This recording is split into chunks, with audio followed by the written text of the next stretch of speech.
જનજાગૃતિના ઉદ્દેશ્યથી નવો પ્રયોગ અજમાવ્યો છે।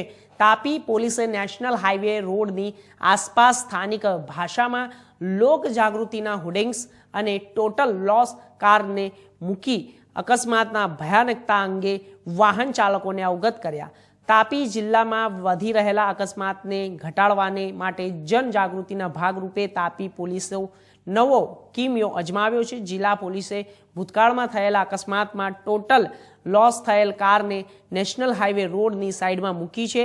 સાથે જ રોડની બાજુમાં ગોઠવી અકસ્માતની ભયાનકતા અહીંથી પસાર થતા વાહન ચાલકો સમજે, સાથે હાઈવે રોડની સાથે કેવા પ્રકારના દ્રશ્યો સર્જાય છે તે પણ બતાવ્યું હતું।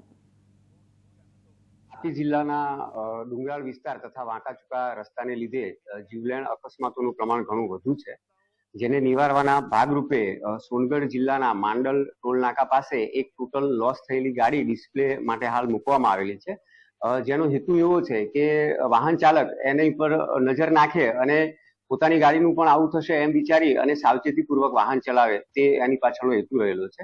આ સિવાય નિઝર અને કુકરમુંડા વિસ્તારમાં ટ્રાફિકની જાગૃતિ વધે, લોકો હેલ્મેટ પહેરે એટલા માટે થઈ અને સ્થાનિક લોક બોલીમાં જે અંદર જે વાતચીતની ભાષા છે તેમાં સૂત્રો અને જાગૃતિ સંદેશાઓ લગાવવામાં આવેલા છે। શાળા અને કોલેજની અંદર વિદ્યાર્થીઓ વધુને વધુ ટ્રાફિકની નિયમો અંગે જાગૃતિ કેળવે, તે સિવાય વધુને વધુ હેલ્મેટના કેસો, ડ્રંક એન્ડ ડ્રાઈવના કેસો